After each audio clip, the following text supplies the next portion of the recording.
What are the Ravens getting in new inside linebacker Roquan Smith? We talk about that, the remainder of the 2022 trade deadline, and more coming up next here on Locked On Ravens. You are Locked On Ravens, your daily Baltimore Ravens podcast, part of the Locked On Podcast Network, your team every day.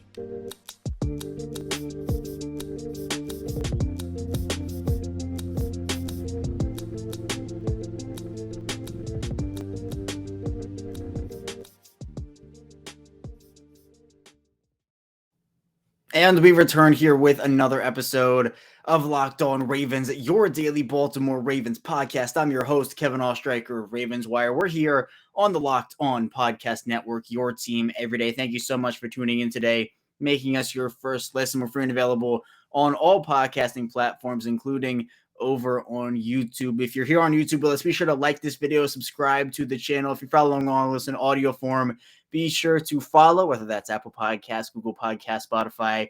We do put out daily Ravens content 5 days per week. So if you want Ravens news, updates, analysis, and more, we are here for you Monday through Friday. And thank you to all the support on the show, on the channel, and everything so far. And also today's episode of Locked On Ravens is presented by PrizePicks. PrizePicks is daily fantasy made easy. Pick 2 to 5 players, and if they score more or less than their PrizePicks projection, you win up to 10 times on your entry. First-time users can receive 100% in the bots and matches bonus with promo code Locked On. That's PrizePicks.com, promo code Locked On.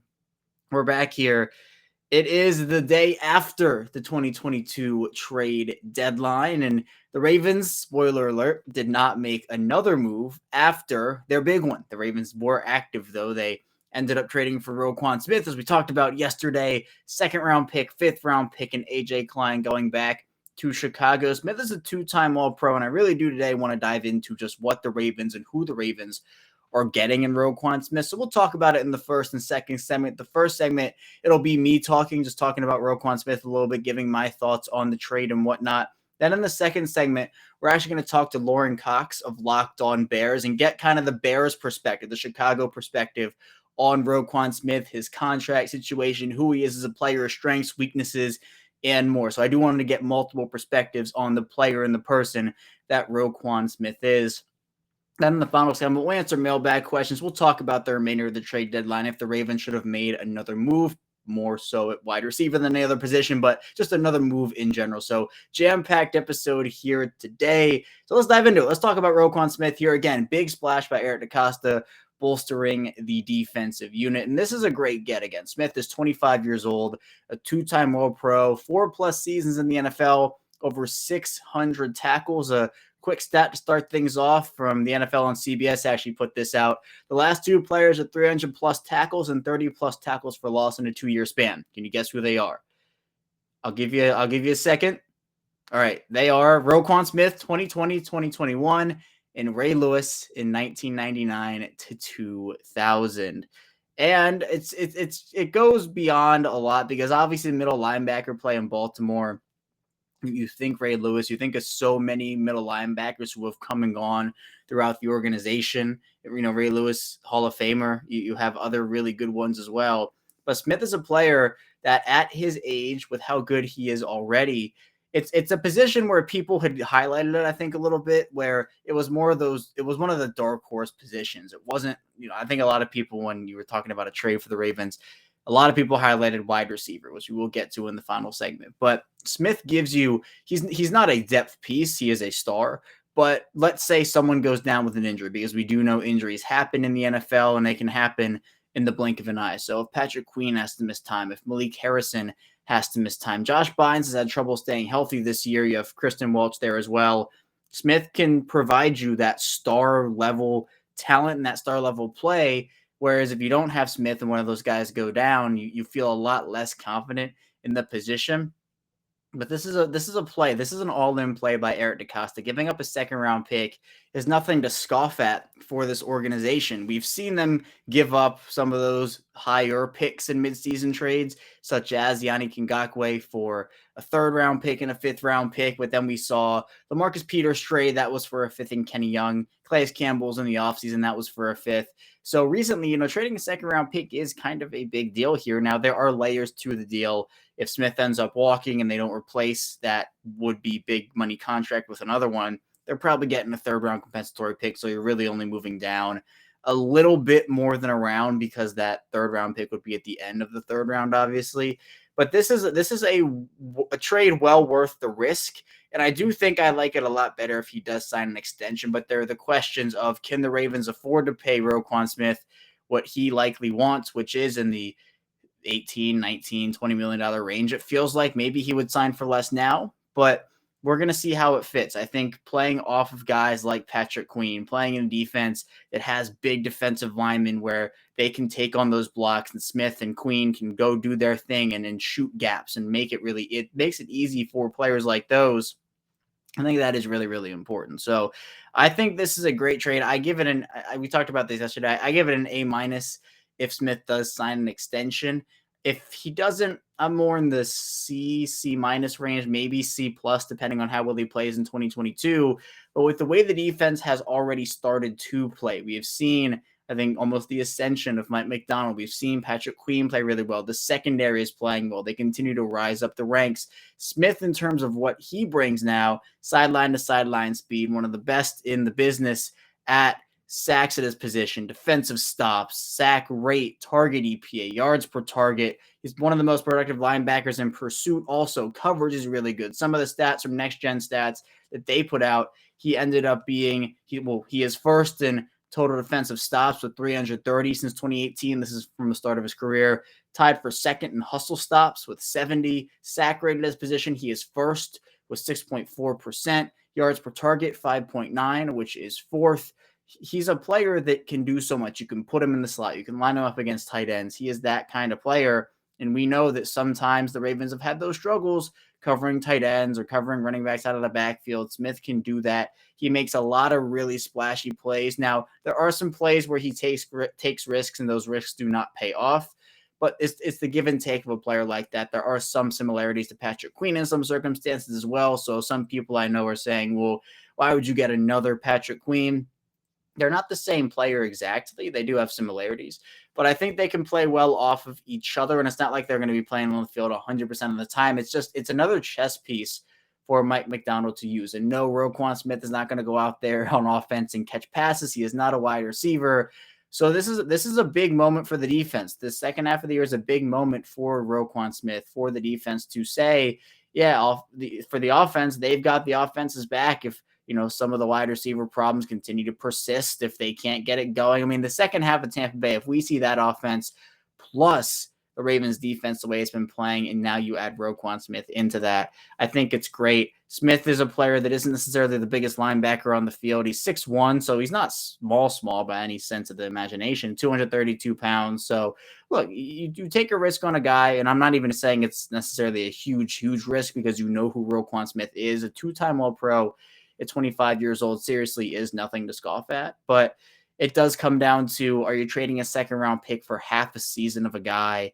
The Ravens in the second round haven't necessarily historically been amazing. There have been picks like Tyus Bowser and Torrey Smith and J.K. Dobbins and Kelechi Osemele, but there have also been picks like Sergio Kindle and Terrence Cody and guys like Kamalei Correa and those types of players that don't really pan out the way you want them to. So I think the Baltimore, it's fine to not have a second round pick in this situation, in this circumstance. I did want the Ravens to be a bit more aggressive than they have shown in terms of the trade market and maybe parting with a first or parting with a second. They did just that. It wasn't for a wide receiver, but it was for a pretty darn good linebacker. So I'm excited to see him in Baltimore, and we'll talk more about him a bit in the final segment. And we'll talk about it a bit more in the second segment too. Coming up, we'll be diving into a conversation with Lorin Cox of Locked On Bears about Roquan Smith from the Chicago side of things and the Chicago perspective. So be sure to stay tuned. Still a ton to dive into here on the show. And in terms of securing the defense, the Ravens did that with Roquan Smith. They secured that defense, and hopefully it'll pay off in a big way for them. But in terms of security, if you've thought about securing your home with home security but have been putting it off, you'll want to listen up, because right now, Locked On Ravens listeners can order the #1 rated SimpliSafe home security system for $50 off. This is their biggest offer of the year, and you won't want to miss it. And there are multiple reasons why so many people love it. They have advanced technology, whether it's controlling your system from your phone with the app, watching the crystal clear HD live stream of your security cameras with a wide variety of high-tech lens sensors, or the many other reasons to enjoy it. And there are plenty of times when people really need to feel safe in their home. In fact, you want to feel safe in your home 24/7. SimpliSafe can help you do that when you're there, or even when you're not. In an emergency, 24/7 professional monitoring agents use fast protect technology exclusively from SimpliSafe to capture critical evidence and verify the threat is real, so you can get priority police response. They have 24/7 professional monitoring service, costs less than $1 per day, less than half the price of ADT's traditional professional installed system. So don't miss your chance to save big on the own security system that people recommend. Get 50% off any new SimpliSafe system at simplisafe.com/LockedOnNFL today. This is their biggest discount of the year, so don't wait. That's simplisafe.com/LockedOnNFL. There's no safe like SimpliSafe.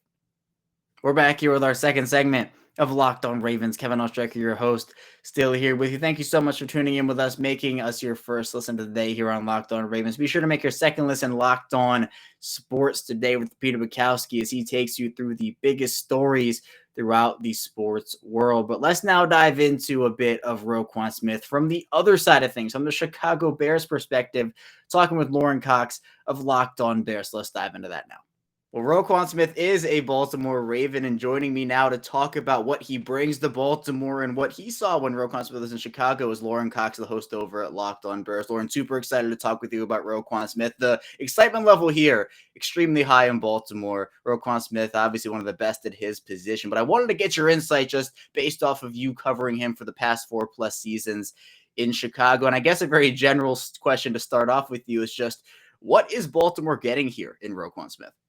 Yeah, Baltimore is getting obviously one of the most, athletic and instinctual linebackers in the NFL. He's really fun to watch, and he's a player that is easy to root for too. I mean, he's very, down to earth and kind of, I don't want to say no nonsense, but just, kind of a plain guy. He's not an exceptional character, an exceptional voice or anything like that, but he is, a solid leader, more of a lead by example guy, but a man who's not afraid to, have his face and voice be at the front of that room. And I'm sure he'll fit in nicely with what they want to do in Baltimore. Now I don't think it's going to be, I think it's not all sunshine and rainbows, right? If Roquan Smith was this surefire, everyone, thinks he's the best of the best at all time, then the Bears probably wouldn't have traded him. There are some clear drawbacks or just some questions about just how good he is when it comes to these contract negotiations that kind of broke down with Chicago. But he's a pleasure to watch on the field, and the Bears are certainly going to miss him on their defense.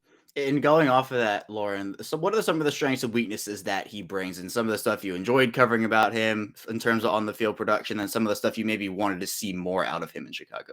Yeah, so definitely, the speed and some of the playmaking really stands out, and his ability to just get from point A to point B, and especially when he reads the play correctly and knows where he's got to go, he can hit the hole hard. He can get into the backfield, and he'll blow up a screen for a big loss, or he'll somehow come from the backside of a running play and chase somebody down because he's just that fast. I mean, he is as athletic as he's built to be, and a lot of times you see that in coverage as well when he's able to chase guys down and make plays.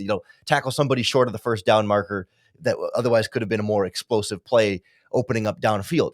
The problem is so many of Roquan Smith's tackles, the league leader in tackles, I should say, so many of them come, really close to the first down marker. He's not making as many of those like run stops for 1 or 2 yards at the line of scrimmage. Like he's either making the big play in the backfield or he's making the play 8 or 10 yards downfield when the run has already gotten through to the second level. There's not a lot of that in between with Roquan Smith because he's not a physical take on a block and fight through a block type of guy. He is a run around a block type of guy. And sometimes, and most of the time, running around a block tends to mean moving backwards to get around the block. The lineman's coming at you and you kind of step back and go around him, but you concede yards in that play. And he makes the tackle. And of course, like it's important to still be able to make those tackles and not let the play run into something greater than that. But it's frustrating sometimes that he's not able to make more of those plays, like physically at the point of attack. It tends to be farther downfield, or he's getting in the backfield and making that big play. And you love those big plays, and the highlight reel plays are there,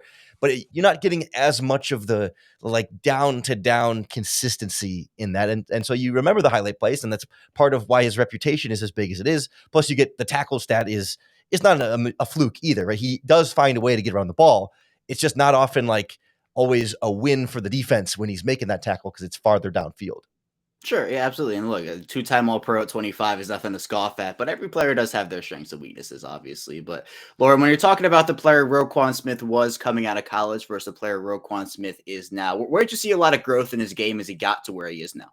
Yeah, I really think it's in the instincts, right? We knew coming out of Georgia that he was, a super athletic linebacker who can make some plays, but he's gotten better and better at seeing things quickly and being able to attack and diagnose and make those big kind of plays in the backfield. And we saw aspects of it at Georgia, certainly, but for that to be able to speed up to the NFL level of processing of, okay, the running play is headed this direction, and I know where the running back's gap is going to be. I know where I need to attack based on the run fit in front of us, and being able to get there first and make that big play and just kind of have that knack to react towards the ball, as it's happening, not have to like stop, think, see, then move and attack, but just like players moving and he's going, and it's that instant, quick response from him to be able to get over and make that play is something that's really, I think, fun to watch and gets you excited about him as a linebacker in the NFL.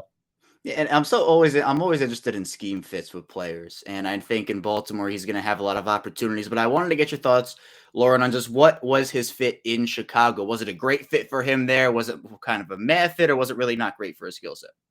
So Roquan Smith's a guy that's going to need the defensive line up front to be able to occupy blocks. And so like his fit, like he's got the athleticism to play in any defensive scheme for the most part, as long as you're able to sort of keep him cleaner from blocks. And I think that's where you saw the ups and downs of Roquan Smith's career, correlated often with the defensive line talent. So, like 2018, when the Bears defense was at its best with Vic Fangio, they had a monster defensive line in front of him with, Eddie Goldman and Akeem Hicks and Bilal Nichols and some of these guys that they were just thick, big bodies that could not only make penetration on their own, but also hold blocks so that he as a linebacker could scrape behind them a lot more cleanly and use that athleticism, not have to run around blocks or run behind blocks, but just be able to more straight line flow to get to the ball carrier. And that's why I think he does particularly well in space on plays trying to get to the sideline, because he has more of a direct path to get there. Whereas when things are running a little more downhill at him, linemen are able to get more of that contact on him, and it sort of keeps things difficult. So I think, in Baltimore with that front, I think he can find some more opportunities to have some of that freedom to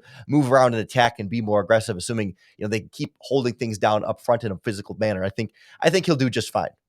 Yeah, guys like Calais Campbell, Broderick Washington, Justin Madubuike, those are some big guys on the defensive line. Brent Urban, too, former Bear over there. So you have some interesting names, and I think guys who can hold down those blocks for guys like Roquan Smith and Patrick Queen, that duo of Roquan Smith and Patrick Queen, they said be super exciting to watch. But, Laura, when talking about the contract situation, can you give us a bit of insight into just what happened there? Obviously, he's looking for a lot of money on the open market. He's going to earn a lot of money. He deserves it. But can you kind of get into the details of why the talks didn't go, I guess, is planned for Chicago and Smith? Yeah, I think the big thing we all point to is his lack of agent, which I know the Ravens fans and the organization are going to be quite familiar with the Lamar Jackson situation. He had this sort of like mysterious advisor, business manager named Saint Omni, who reports where he was contacting other teams about a potential Roquan Smith trade. But because he's not an NFLPA certified agent, it would be tampering for teams to respond to Saint Omni and to negotiate in that. And the Bears did not give him permission to negotiate a trade in that way. Roquan requested a trade from the Bears. The Bears denied it. And Roquan said, all right, that's that. I'm going to just play out the rest of my contract and see what can happen here. We kind of have the understanding that, Roquan Smith wants to be a $20 million linebacker. He wants to be paid like Shaquille Leonard and Fred Warner and try and set that linebacker market. And the Chicago Bears tried to re-sign him. They made a couple of offers. We're not sure exactly what that contract range was. Roquan felt disrespected in some of those offers. I think the Bears were trying to backload some of it with not a lot of guaranteed money in the future years so that they could get out of it after a couple seasons if they wanted to and not end up paying Roquan the full value. Like, I do think he's smart in not just getting fooled by the Bears in some sort of super team-friendly offer. But I also think without an agent, emotions can run a little higher when the team says, hey, like, we think you're very good, but you're not Fred Warner good. Like, you're a very good linebacker, and we could pay you, very good linebacker money. Maybe that's, 15 million, maybe that's 16 million. And Roquan's sitting there at 20 saying, no, I need to be the highest paid linebacker in the NFL or among the highest paid linebackers in the NFL. And when they say, hey, like, you're just not that good, there could be that sort of emotional response that sometimes an agent is there to soften a little bit and say, hey, Roquan, like, they're more in this range, and not necessarily be as blunt about it as the Bears might be in those negotiations. So it was a very weird, mysterious situation that broke down. And I think a lot of Bears fans are going to be watching to see how that goes in Baltimore and see if it goes any smoother with that front office. Yeah, it is one of the biggest storylines of the trade, whether this is just a rental for Baltimore or whether they do have long-term plans for Roquan Smith with the team. And when giving up a second-round pick and a fifth and A.J. Klein in that deal, it is rare sometimes for Baltimore to make that big splash. But if they let him walk, the comp pick comes back potentially, so you do have that aspect depending on the deal. But Lorin, with that trade package, is it what you expected for a Roquan Smith trade? Was it a little more? Was it a little less? What's the mood in Chicago over this deal? It feels like a little less than I would have thought, but I mean, I guess I wasn't fully expecting the deal to be done at the deadline. Like, I thought, in the offseason, you franchise tag and trade and work out an extension for a new team that way. And I thought, at that time, maybe like 2 day 2 picks, like a second and a future third, or a third and a future second, or 2/3, with one in the future. Something like that was kind of the market I was expecting. I didn't think the Bears would ever get a first round pick for him. But so I thought, or a second and a fourth, something a little bit more than a second and a fifth. And you throw in AJ Klein, and not that Klein's anything to write home about, but leaves you feeling like, okay, they got at least a little something extra in there. And I certainly don't hate the compensation that they got for him. And the Bears are never going to get a compensatory pick this offseason with all the cap space that they have. So you'll take the second and the fifth and be happy with it. Yeah, Baltimore now adds that start offender in Roquan Smith. And thank you so much, Lorin, for hopping on with me here. I appreciate you talking a bit of Roquan Smith, giving some insight into what he did in Chicago as he now comes over to Baltimore. A huge thanks to Lorin for hopping on and giving that perspective. We actually did this kind of thing a couple of years ago with Luke Braun of Locked On Vikings when the Ravens traded for Yannick Ngakoue. And so I really appreciate Lorin's insight and his time for hopping on and talking Roquan Smith with me. Coming up in our final segment, we'll be diving into the remainder of the trade deadline for Baltimore and their lack of activity. Also talking about some mailbag questions, a little more Roquan Smith and more. So be sure to stay tuned. Still a ton to dive into on Locked On Ravens. First, though, I do want to tell you a bit about PrizePicks, and I've been doing pretty well in fantasy this year. I have leagues on both on Sleeper and ESPN that are doing well. My Sleeper leagues are a little better than my ESPN leagues, but if you want a new twist on fantasy, be sure to try out PrizePicks, and it's really great. It's super easy to use. There are multiple games and formats you can play, and you can have a ton of current entries, and how it works is you pick 2 to 5 players, and if they will go score more or less in their PrizePicks projection, you win up to 10 times the money on an entry. There's no competing against other people. It's just you versus the projections available. And PrizePicks offers projections on any sport that you watch, including NFL, NBA, MLB, NHL. You have PGA, college football, college basketball, and more. Entries can be made in 60 seconds or less. It's that easy. They have safe and fast withdrawals, and they're currently operational in over 30 states and Canada. So download the PrizePicks app. Go to prizepicks.com to sign up and play daily fantasy sports. First-time users can receive a 100% instant deposit match up to $100 with promo code Locked On. If you deposit $100, PrizePicks will give you $100. You deposit $50, PrizePicks will give you $50. Don't forget to enter promo code Locked On and sign up for an instant deposit match of up to $100. We're back here, our final segment of Locked On Ravens. Kevin Oestreicher, your host, still here with you talking Ravens football. And thank you so much again for tuning in, making us your first listen of the day. Be sure to subscribe on YouTube, follow along in audio form, the whole 9 yards. We're here for you Monday through Friday with Ravens content. But let's now dive a bit now we'll do news and notes and quotes first.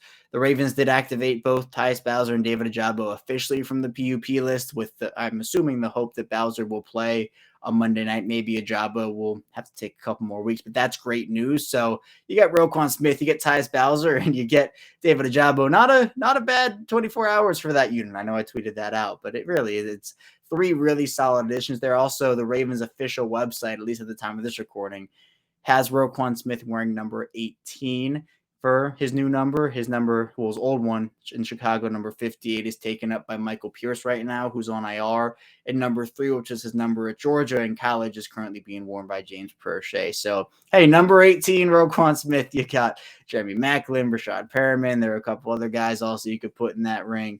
So the newest number 18, it seems like, is Roquan Smith in Baltimore. But let's first dive into a couple mailbag questions. We'll then talk about the trade, or let's flip-flop it. Let's do trade deadline first, mailbag questions to round out the show. So the Ravens for the rest of the trade deadline did not do anything.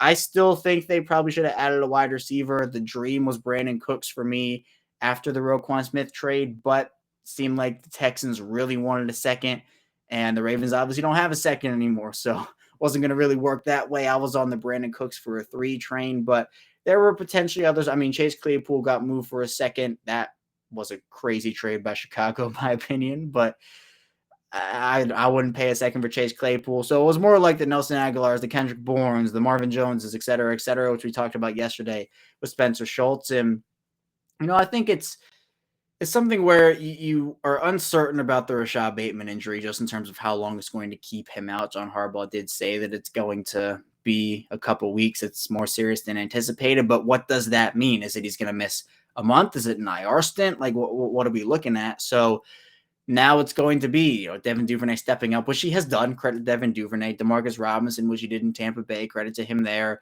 James Prochet, Tylan Wallace. But if Duvernay goes down, you're in a pretty big heap of trouble, even if you call up a guy like Deshaun Jackson or Andy Isabella from the practice squad.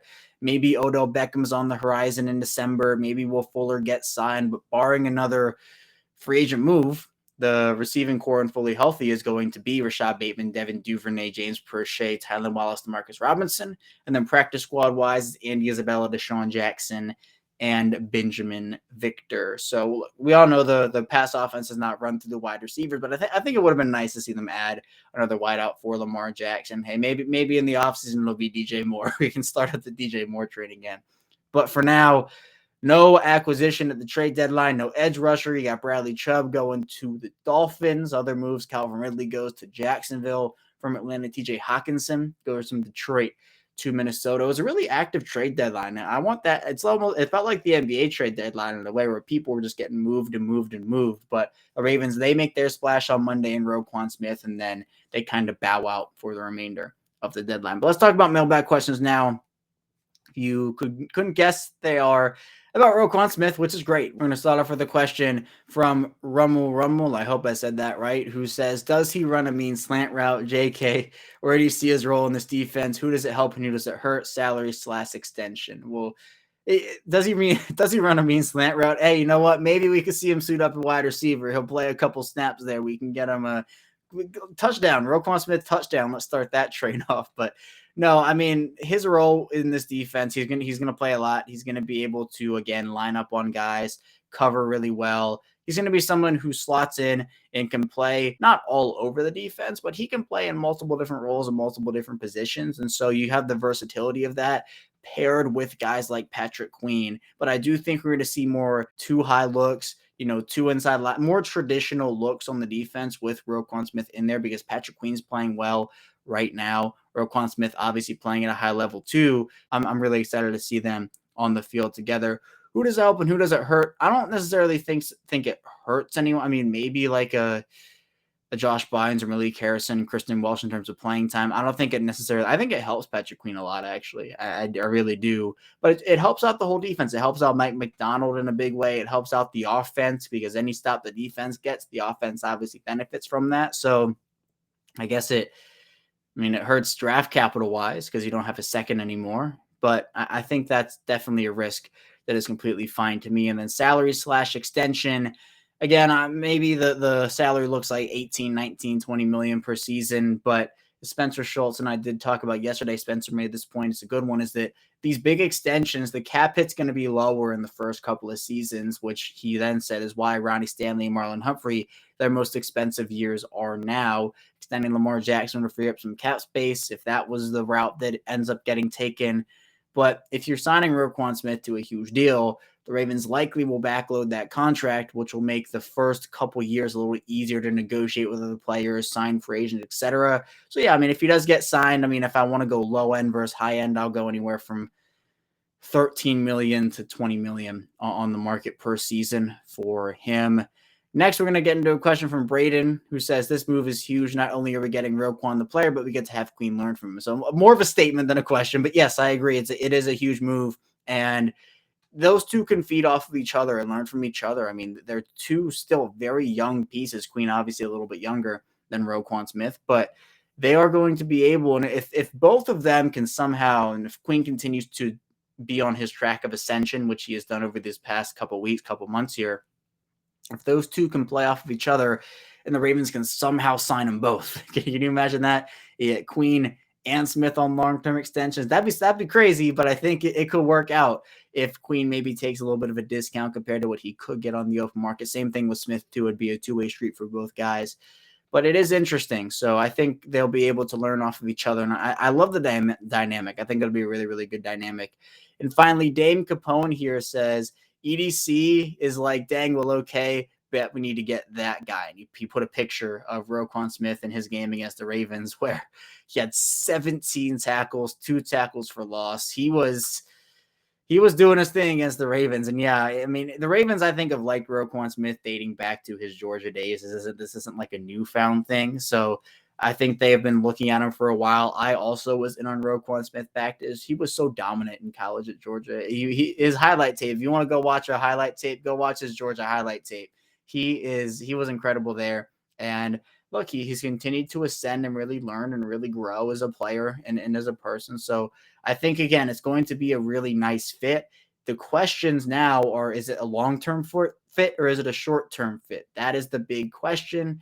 Also, you got to look at the on-field fit too. How is he going to be able to mesh and gel with these guys? But hey, he hasn't played a snap yet in Baltimore. Obviously, we're going to see how it pans out. Maybe it takes a couple weeks, but if he plays on Monday night, which I guess it's being reported, the expectation is that we'll see if it happens.